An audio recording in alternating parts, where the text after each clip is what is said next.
Okay, let's unpack this. We are diving into, well, a really fascinating historical period. It seems to almost defy the basic rules of, politics and military stuff. Hmm. We're looking at the early Israelite community, sometimes called the Jah community in our sources. This is right after they settle in Canaan. It's a truly remarkable setup they were attempting. I mean, building a stable nation, a functioning one, in what was, let's be honest, a completely hostile environment. Right. And doing it while trying to stick to this radical idea of equality, being non-exploitative, it's almost unheard of. And that's the core puzzle, isn't it? The central mystery we're tackling today is just that. How did this group, this fledgling nation, even survive? Yeah. They're surrounded by organized, aggressive neighbors, cultures with professional armies. But these Israelites, no standing army, and maybe most importantly, no king. No king, that's huge. They're actively trying to build what the sources call a holy system. The idea was no taxes, no conscription, fundamentally non-exploitative. And that's the absolute crux of the problem they created for themselves, really. Because conventional defense, a king, an army, all the infrastructure, it's inherently exploitative. It demands resources. The moment you bring those in, you basically shatter the whole foundation of the equal contract community you're trying to build. So it's like the solution destroys the goal. Precisely. So our mission today in this deep dive is to get past the simple, oh, it was a miracle explanation. We need to look at the actual specific structural survival strategy they developed. Yep. It's mostly laid out in the Book of Judges. We'll focus on this concept of holy war and the really unique roles played by leaders, figures like Caleb and Othniel. It feels like we're looking for the mechanism, the loophole that let them kind of cheat the standard political economics of the Iron Age. That's a good way to put it. How do you manage defense without triggering that exploitation cycle? Sounds like walking an ideological tightrope. A very high one. Okay, so let's start with the setting. Where did they actually land? Our sources, they don't paint a picture of, milk and honey just waiting for them. It sounds more like stepping into a lion's den. Yeah, that's the term used. And it's accurate. Why? Why was Canaan itself so harsh? Well, it's a classic mismatch, isn't it? Yeah. Bad real estate combined with really high ideological goals. Yeah. Geographically, Canaan is this narrow strip. You've got the central mountain spine dominating everything. Right. The farmland that is available, it's heavily dependent on seasonal rain. You need complex, really labor-intensive stuff like terrace farming just to get a basic harvest. So just feeding themselves was a challenge. Absolutely. The sources are pretty clear. Basic food self-sufficiency, just, living off the land purely through farming, that was a constant struggle. Shaping a life based purely on subsistence farming was incredibly difficult. Okay, if the land itself is that marginal, just getting enough food is hard. Yeah. That must change the whole mindset of the region, economically speaking. Oh, completely. Think about it. If your yields are unstable, maybe a drought hits. The neighboring groups, they face a stark choice: starve or raid. Ah, so plunder wasn't just greed. Not always, no. Mm. For many, it probably evolved into a basic, almost pragmatic survival strategy. You raid to supplement your own meager harvest. It becomes an ingrained plunder culture for lots of the surrounding peoples. So this wasn't like moving into a quiet suburb. Not at all. This is a tough neighborhood. And they're specific neighbors, some of the most aggressive players around. Right. The list is pretty intimidating. It really is. The sources talk about this state of four sides vulnerable, basically, a total siege situation. You've got the powerful Philistine cities on the coast. Mm-hmm. You've got kingdoms like Edom, Moab, Ammon to the east and south. Then the Midianites, the Amalekites constantly raiding nomads. The Arameans pushing down from the north. And the big coastal powers, too. Yeah. Don't forget Tyre and Sidon. Sophisticated trading empires, but also serious military forces when needed. And almost all these neighbors operated on a basic principle of acquisition, either through trade or, more often, military force. Coercion. Okay, so picture this. A small, decentralized community. Their whole identity is built on absolute equality, no class system, no big wealth gap. And they set up shop right in the middle of this region, defined by scarcity, plunder, and constant military competition. Mm-hmm. This brings us right to that core challenge. Yeah. The economic suicide of trying to have a king and an army like everyone else. It's precisely where the ideology slams into reality, because if they just adopted the solution everyone else used, get a king, build a professional standing army, that whole egalitarian dream, it dies instantly. Why instantly? What's the mechanism? The military infrastructure itself becomes the poison pill for the equal community they want. Walk us through that. Why is conventional defense back then for an early farming community not just expensive, but like fundamentally ruinous? Okay, think about what a centralized military needs. 3 things you can't avoid. 1, administration, a bureaucracy to manage it all. Right. Paper pushers, logistics. 2, specialized soldiers. These aren't just volunteers picking up pitchforks. They're either mercenaries or long-term conscripts who need to be paid and equipped. Okay. And 3, constant logistical support weapons, food, barracks, the whole 9 yards. And all of that requires one thing above all: taxes. Excessive taxes. How excessive are we talking? Is there a number? This is where it gets really stark, and it's fundamental to understanding their dilemma. The sources and analysis of similar Iron Age economies suggest the maintenance costs just keeping a king, his court, the bureaucracy, and the army running could easily eat up 75% or more of what a typical farmer produced in a year. 75%. Minimum. Possibly more. That's not a tax. That's basically servitude. If you're a subsistence farmer, already struggling, like you said, how do you even survive that? You don't. Not easily. A tax that high immediately creates a structure of debt. Remember, taxes weren't paid in cash back then. Right. It was grain, livestock. Or forced labor, corvée labor. So a farmer has one bad harvest, maybe locusts come or the rains fail. They can't pay that 75%. And the debt piles up. Exactly. Yeah. Then they have to mortgage their land, and eventually the only thing left is to sell themselves or their kids into debt slavery. Ooh. Usually to the creditor, which often ended up being the crown itself, or nobles close to the king. The system creates its own underclass. So setting up a king and an army the normal way, it basically meant swapping the threat of being plundered from outside. For the guarantee of being exploited from the inside? Yes. They'd effectively be working 3/4 of the year just to support the very people who were supposed to be protecting them. The irony is just crushing. The moment they build a conventional defense system, the core reason for their existence, this non-exploitative equal community, it just becomes impossible. You destroy the farming base, you create massive class distinctions based on wealth and debt, and you basically recreate the exact structure of oppression they supposedly fled from back in Egypt. Wow. So the dilemma is incredibly sharp then. They need national security to survive physically, but the only known human way to get it guarantees the destruction of their entire ideology, their reason for being. It's a total dead end. It absolutely forces the radical leap, which brings us to section 1.3 in the outline, the realization. If human defense systems inevitably create this structure of exploitation, Then they can't use them. right. So for the equal contract community to even have a chance of existing, war and national defense must, by absolute logical necessity, become the responsibility of God. It had to be taken completely outside their own economic system. That sounds, well, incredibly risky, almost deliberately unstable. I mean, doesn't the book of Judges itself show cycles where they stop trusting, rely on human stuff, and things fall apart? That's the inherent risk. Absolutely. It's a system built entirely on commitment. The second that commitment wavers, the divine protection theoretically withdraws, the system fails, and the exploitation they tried to avoid rushes right back in, usually as foreign oppression. So it demands constant vigilance. Yeah. Ideological purity, almost. Constant active commitment, yes. So the goal wasn't just survival, it was creating this self-sustaining system that ran on adherence to the law, to the contract, not on collecting tribute or taxes like everyone else. The one-line item that bankrupted every other ancient nation defense costs had to be handled, well, divinely. Okay, let's get into the mechanism itself then. This idea of the holy war, Jorkan Junjong. When we hear that phrase today, we might picture, I don't know, crusaders, maybe an army super motivated by religious zeal, fighting harder. Right, that's the common image. But the sources seem pretty clear this was something different. It wasn't about the Israelites winning because they were stronger or had better generals. That's the absolute key distinction. Because if they did have superior strength, if they won conventionally, then the 75% tax burden would seem justified, right? You pay for protection. Ah, I see. So victory through strength undermines the economic model. Exactly. Their victory had to be, in a way, inexplicable by normal military standards. It had to be clearly attributable to something not human. A non-human factor had to be the obvious cause. So how did this non-human factor actually show up on the battlefield? What kind of specific examples do we see in the texts? Well, the interventions described generally fall into a couple of categories. First, you have sudden, overwhelming natural events that selectively hit the enemy camp. Like what?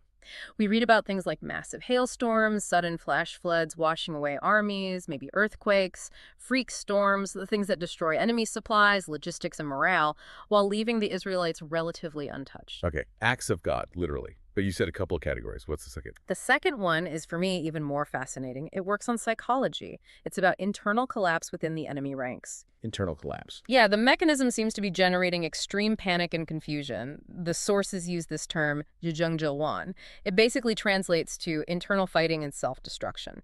Okay, how does that actually work? How does panic make an army just fight itself?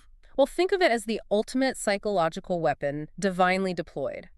Imagine you're a soldier in a professional Midianite army, or maybe Ammonite, camped for the night. Suddenly, in the dark, you hear sounds you can't identify, weird rattling, a rushing sound. Maybe it sounds like an army 10 times bigger than yours is attacking. Chaos and confusion. Total chaos. Maybe you see shadows moving strangely. Or perhaps the enemy leader is suddenly killed in a freak accident, and that just triggers a chain reaction of fear. And in that panic, people start mistaking their own side for the enemy. That's exactly the idea. Fear is incredibly contagious, especially in the dark and the confusion of battle or even just a tense siege situation. Panic leads to friendly fire, misidentified targets. Soldiers become so consumed by the fear of this unseen, maybe imagined threat that they literally turn their weapons on their own comrades. Wow. So the enemy army essentially defeats itself from the inside out. Pretty much. And the Israelites, often, according to the stories like Gideon's, they're just standing by with things like horns and lamps, making noise. They basically just have to show up and, well, clean up the mess afterwards. This is where that idea you mentioned, the paradox of weakness, really clicks into place. If the enemy just collapses internally like that, the Israelite success is undeniable, but also weird. Right.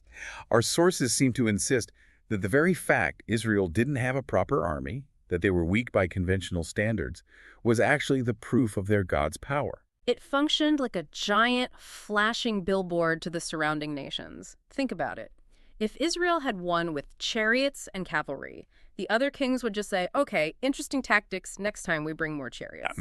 Business as usual. But when these powerful armies consistently lose to essentially a bunch of farmers with clubs, maybe some loud noises, and this wave of inexplicable panic, the conclusion is almost forced upon them. Okay, something else is going on here. Their God must be real and actively protecting them. And this wasn't just about defense then. It had a broader purpose. Absolutely. It served as a form of mission, a missionary opportunity, if you like. The goal wasn't really conquest in the typical sense. It was survival. And through that unique, almost bizarre method of survival, they aimed to reveal this alternative power structure to the surrounding Gentile nations. Showing them there was a power greater than military tech or political maneuvering. Exactly, a power tied to a different kind of commitment. But crucially, as you said earlier, this wasn't just sitting back and waiting for lightning bolts. The miracle always seemed to follow some kind of human action. God works through people who are prepared, you said. What does prepared mean in this context? Yeah, prepared doesn't mean militarily trained here. It means ready to act in faith, ready to obey the terms of the law, the covenant. So when an external crisis hits, when an enemy attacks, the person who embodies that prepared heart, the one who's ready to step up and sort of activate the contract, that person is the judge. Okay, the judge. The Hebrew word is sasa. When we hear judge today, like you said, we think courtroom, magistrate, someone settling legal disputes. Right, the black robe image. But our sources seem to push back hard against that limited view. They suggest the judge's role was much deeper, much more central to this whole system. It was. I mean, yes, the judicial function, settling arguments, maintaining internal order, that was definitely part of it. You need that to keep the egalitarian community from tearing itself apart from the inside. But that was almost a secondary function.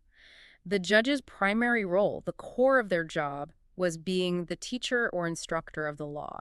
They were the community's masters, the ones responsible for constantly reminding people of the terms of the covenant, the details of their contract with God. So they were ideological guardians first, keepers of the vision. Guardians, teachers, reminders, Yep. yes. Ideological leaders first, legal administrators second. and military figures, only as a consequence of the first two roles. That's a really different hierarchy than we'd expect. It is. And here's a crucial detail the sources emphasize. The judges were explicitly not military experts.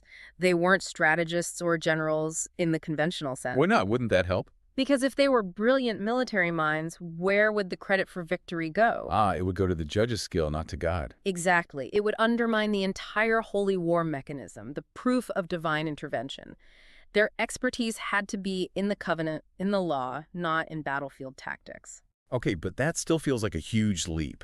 How does being a really good law teacher prepare you to lead people, farmers with sticks, against a professional army? What's the connection? Well, what's fascinating here, I think, is the core insight they seem to have had. That war itself, or rather defense, was fundamentally contained within the scope of the law. It wasn't a separate category. How so? The law defined their entire existence, their community, their purpose, and that existence required defense to continue. Therefore, defending the community wasn't a military problem per se. It was an extension of their commitment to the law, to the contract. Okay, tell me more about this contract, this covenant. You mentioned it's reciprocal. Absolutely. It's understood as a bilateral contract, a two-way street between God and Israel. And the terms were deeply shaped by their history, by their collective trauma. From Egypt? Yes. The idea is God specifically chose them, these former slaves from Egypt, precisely because they had this intimate, painful, firsthand understanding of what exploitation felt like. Oh. That shared experience gave them this intense, burning desire. The sources talk about a fervent longing to build a society that was genuinely different, truly non-plundering, truly equal. And that shared desire, that collective commitment born from suffering, that was their preparedness. So their shared history, their trauma, and their resulting commitment, that's the glue holding it all together, the common ground. It's the absolute cause driving them. And the deal, the contract, was pretty straightforward in its concept. If Israel acts with total dedication to maintaining this unique exploitation-free community, upholding the specific terms of the law, Then God handles the big stuff. then God provides the essential infrastructure they couldn't afford otherwise. Specifically, things like national defense, securing the land itself, things that normally cost that crippling 75%. Okay, so that's the deal. Now, an enemy attacks. How does the judge, the law teacher, actually activate this contract? You said no mandatory conscription. Right, because mandatory conscription is inherently exploitative. It leads right back to the king problem, the 75% burden, maybe debt slavery. It violates the core principle. So instead, The judge issues a call for volunteers. It's a call based purely on commitment, on understanding the stakes, not on legal compulsion. and who were these volunteers? What made them step forward?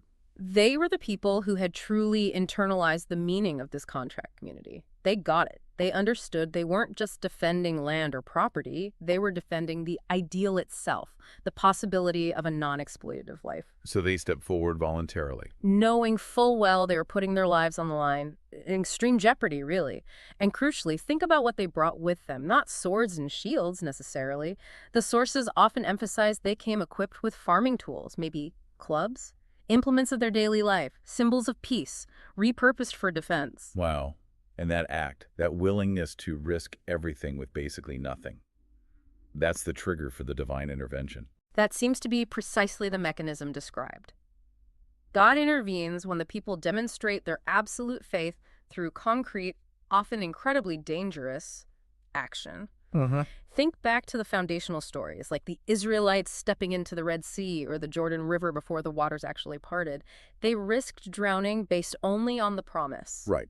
The action came first. The act of volunteering, armed with farm tools to face a disciplined army, is that same level of faith in action. It's putting everything on the line based on the contract. The commitment precedes the miracle. The human action activates the divine response. Okay, let's nail down faith in this specific context then. Because it's clearly not just wishful thinking or passive hope. No, definitely not passive. In this system, faith means an absolute trust in the absolute cause, the inherent value and possibility of this unique contract community. Believing in the ideal. Believing in it so strongly that you're willing to sacrifice your life for it, even when logic says you have no chance. The analysis suggests that success comes when God finds that dedication, that purity of intention, what the sources call the heart's center among the people. It doesn't matter if they're trained soldiers or not.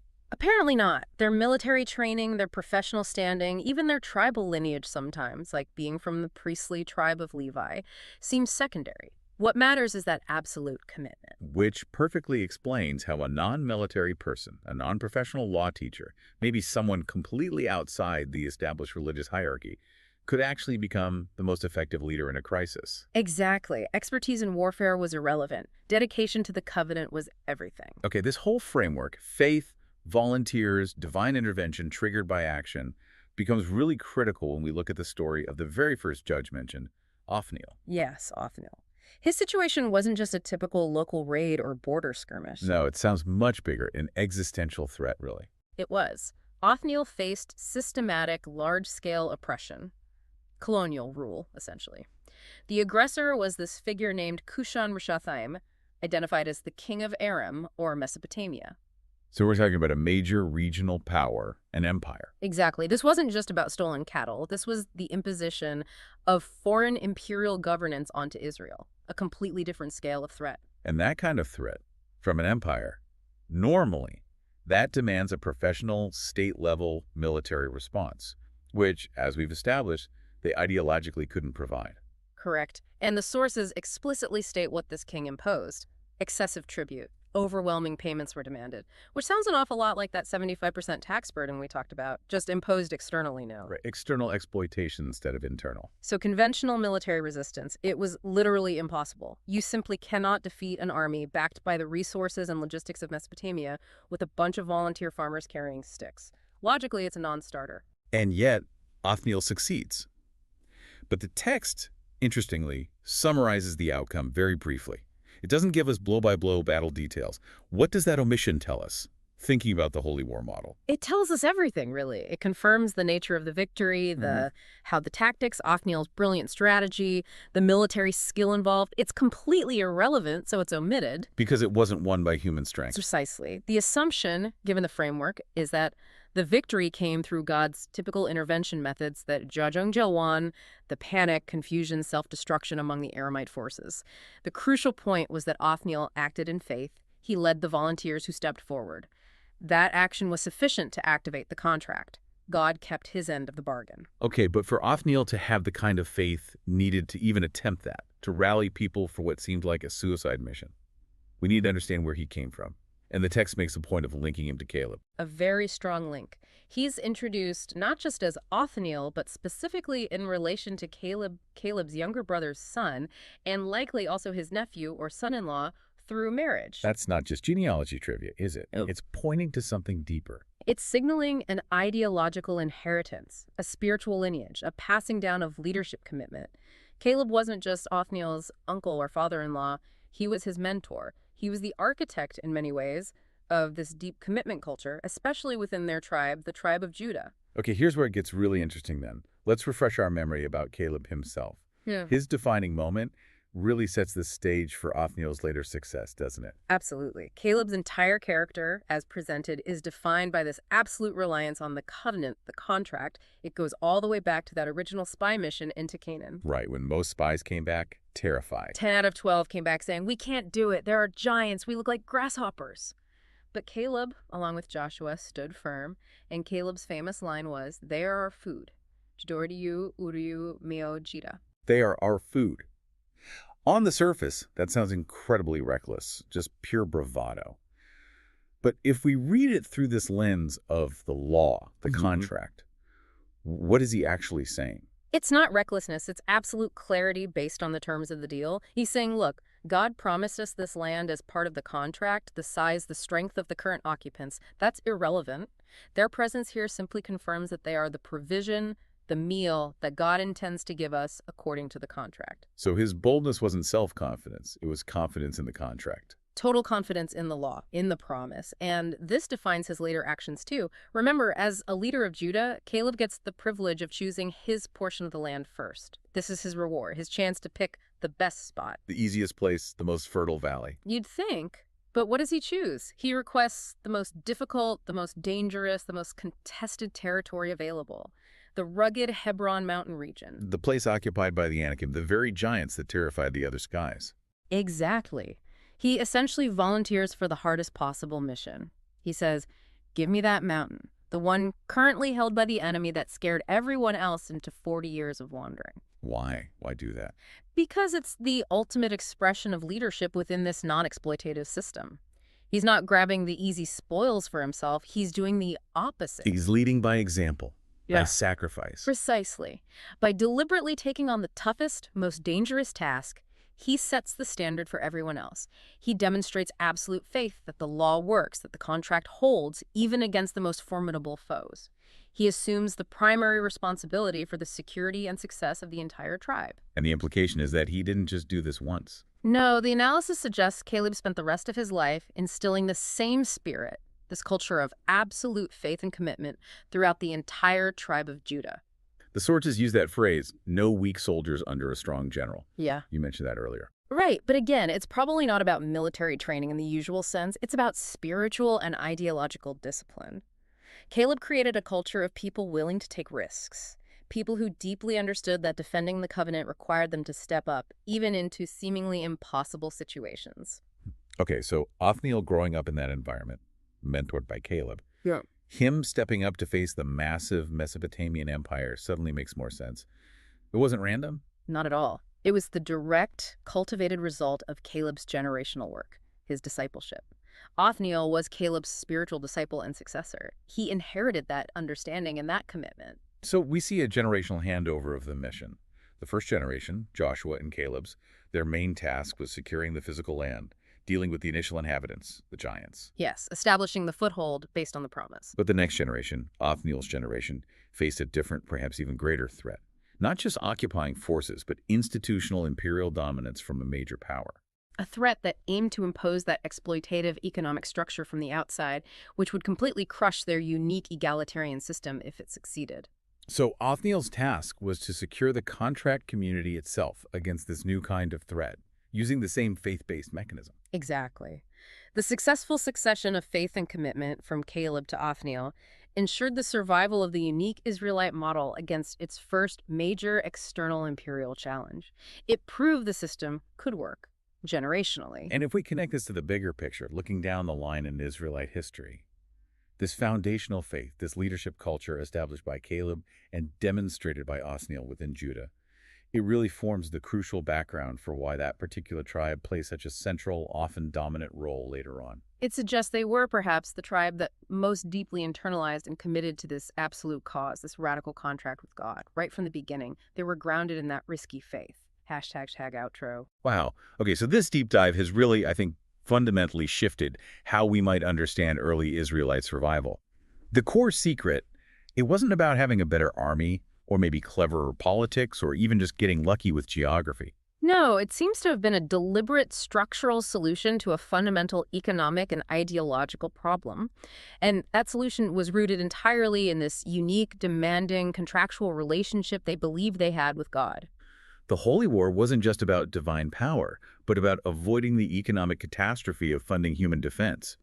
It was the only way to keep that 75% burden off the backs of the people. Right, and the divine intervention, the core of that defense, it wasn't random. It seems it was always triggered by human commitment, by concrete action, by volunteers demonstrating absolute trust in the contract, even when armed with, just the tools of their daily lives. Faith leading to specific risky actions. Midium gushijejin hengdong yiro iojim. Faith connects to concrete behavior. And the whole system worked precisely because it didn't rely on professionals in the usual sense. The leader, the judge, was primarily a law teacher, keeping the community focused on its core purpose. And the soldier was just a farmer or a shepherd, proving that the intention, the heart center, mattered more than military credentials or the size of the army. God uses the dedicated, even if they're non-experts. So if we connect this to the bigger picture, maybe thinking about today, this whole structure, this historical example, it raises some pretty fundamental questions, doesn't it?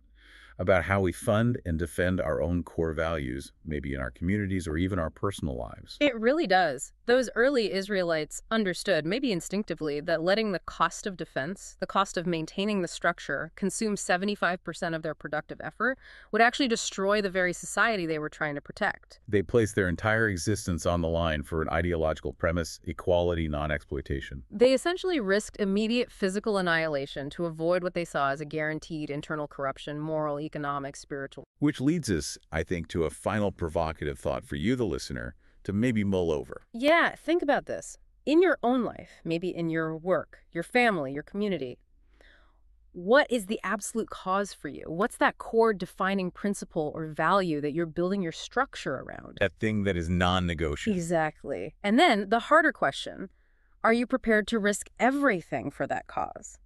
Even when the path forward seems unclear or dangerous or illogical by conventional standards, trusting that if you hold fast to that principle, if you act on it decisively, the necessary support, the infrastructure will somehow manifest. It's about moving beyond just agreeing with an ideal, isn't it? It's about translating belief into concrete, visible, maybe even risky action, all for the sake of that ideal.